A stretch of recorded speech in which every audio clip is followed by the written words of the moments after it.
we look together?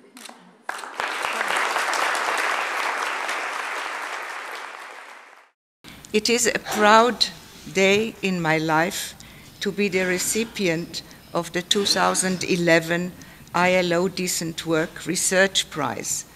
And I would like to thank the jury of eminent international experts for their choice.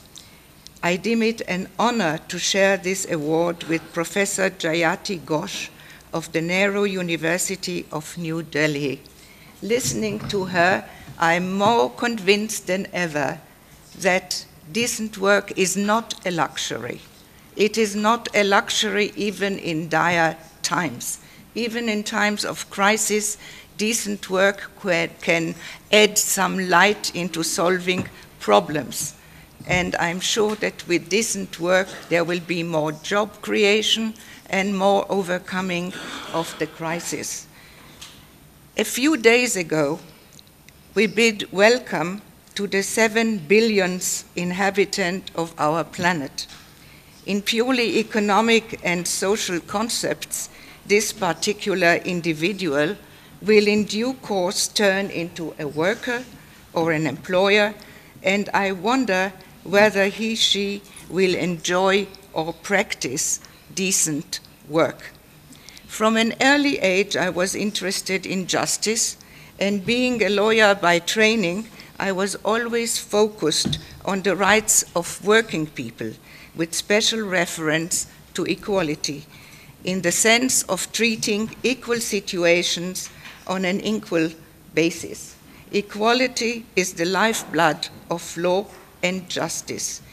And it dawned on me soon enough that the most glaring of injustices in this context is the unequal treatment of workers for no other reason than their belonging to two different genders.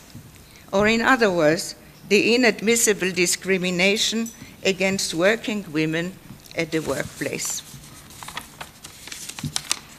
It was my good fortune, to be able to give this preoccupation of mine expression in 3 different environments: in my teaching, including international conferences, seminars, workshops with lawyers and judges, in my writings, and in practical work.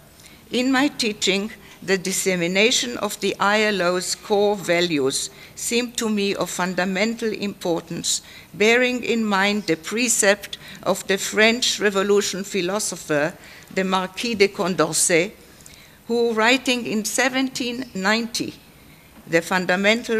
on the fundamental right to education and rights of women to citizenship and voting, said, "We did not want for a single person in the realm to be able to say, the law assured me complete equality of rights, but I am denied the means of knowing them." Knowing your rights of equality is the first step towards implementing these rights. Explaining and spreading the knowledge of these rights are the essential duty of teachers and educators. In my courses for undergrad students at Webster University, Geneva, we were privileged to visit yearly the ILO and help ourselves to copies of the conventions and recommendations at a very generous office of distribution. My role as teacher, well, you didn't know it's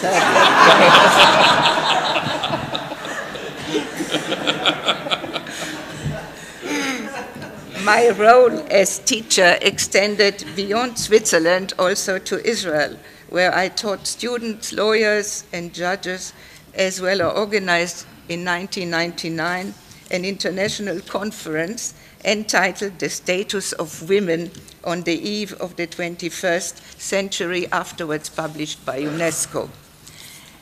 The ILO was very much represented at that conference.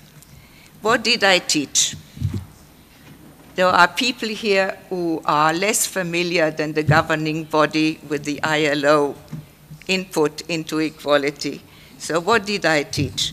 In a nutshell, I taught the core values of the ILO, the common law of mankind, in the words of Dr. Wilfried Jenks, a former Director General of the ILO. I taught the Declaration of Philadelphia, that labor is not a commodity.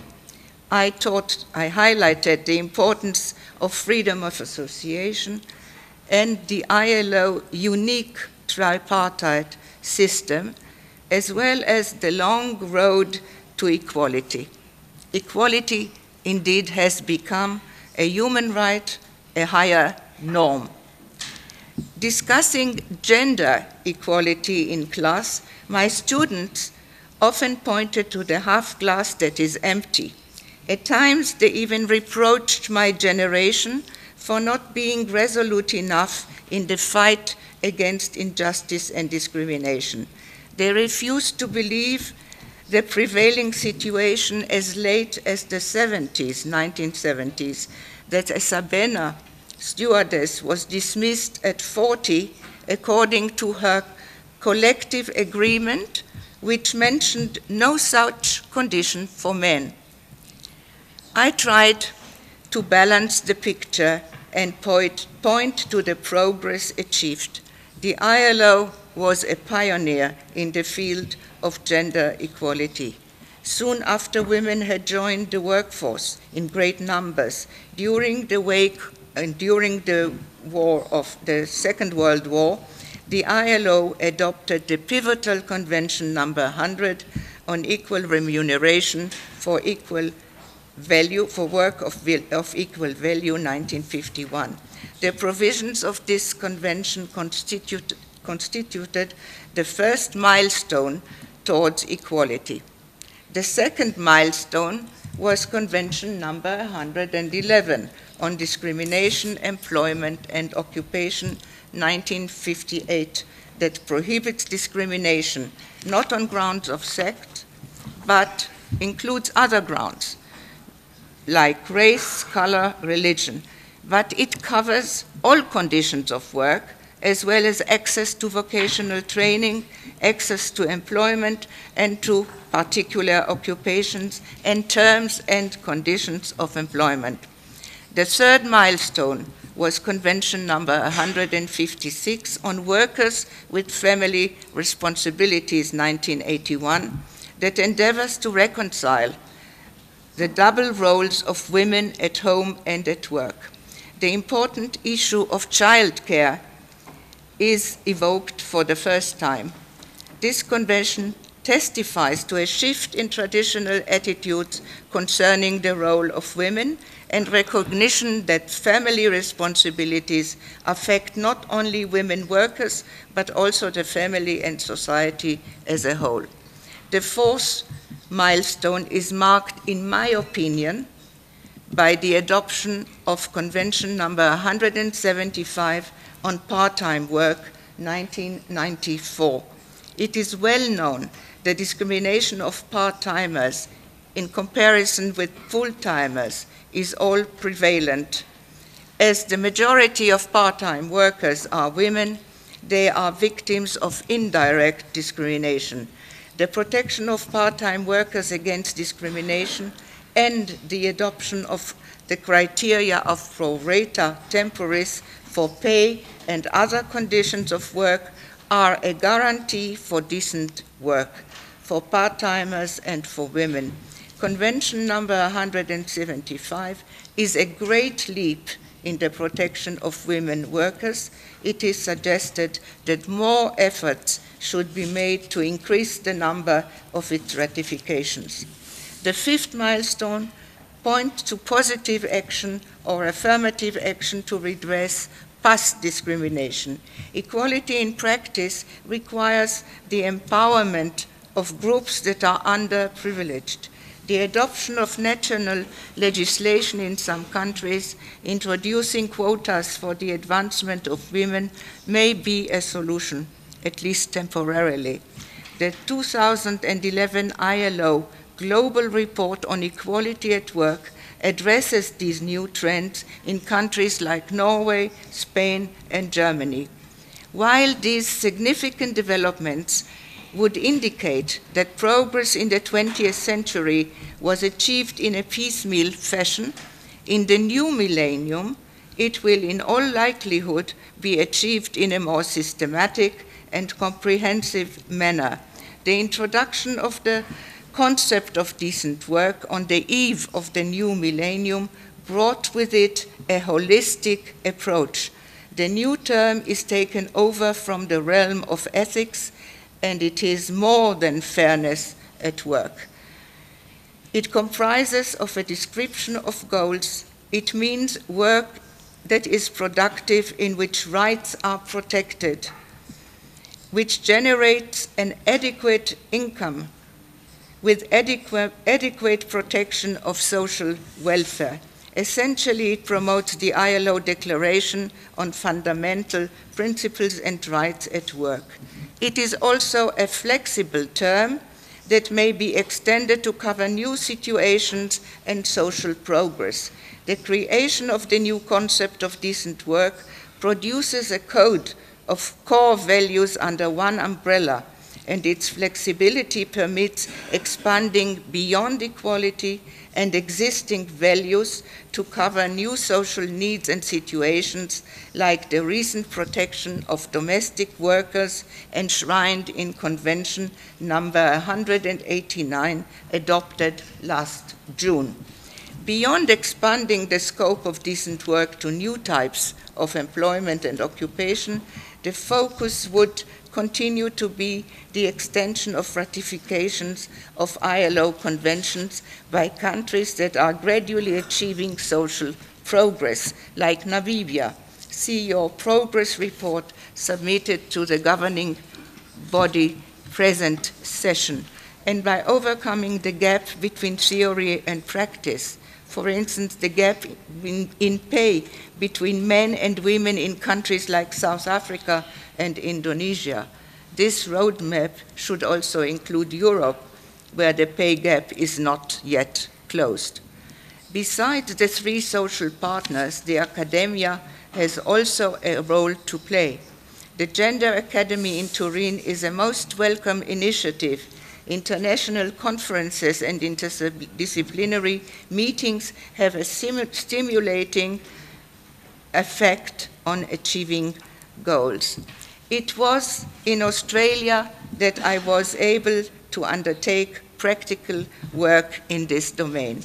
When my husband was posted in that country as UNHCR representative, I had the opportunity to collaborate with the then Australian employment discrimination committees.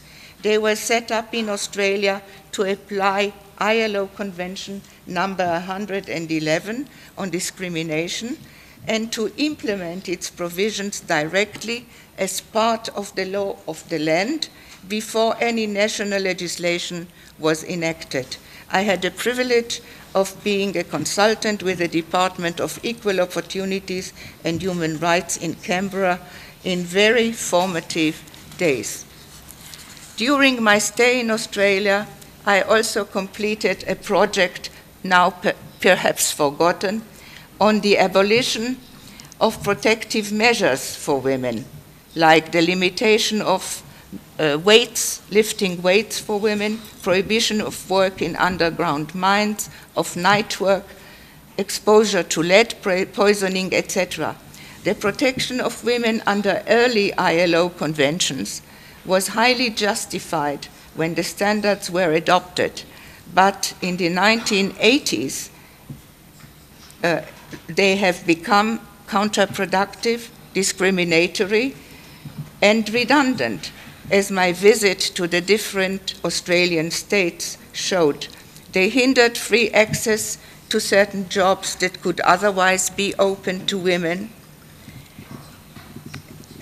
Australian women protested against maintaining such protection, and several conventions were subsequently denounced, and the old protective standards were abolished by legislation. Equality of men and women at the workplace was re-established at times by health and safety protection being extended to all workers. Finally, as to the future, ILO collaboration with the UN Millennium Development Goals and with the EU new strategy for gender equality in development policy, starting with education, as well as the EU Plan of Action for 2010-2015, will intensify joint efforts and increase the chances of decent work. Although much has been achieved, there is a lot left to be done. The challenges have grown as the social unrest and uprising in so many countries these days have shown us. Once more, we were reminded of the Philadelphia principle that poverty anywhere constitutes a danger to prosperity everywhere, and there is no lasting peace without social justice. Hopefully, the 7 billionth cohabitant who recently joined us will have a smoother path to obtain decent and productive work in conditions of freedom, equity, security, and human dignity, in the words of Dr. Somavia, the ILO Director General. Thank you.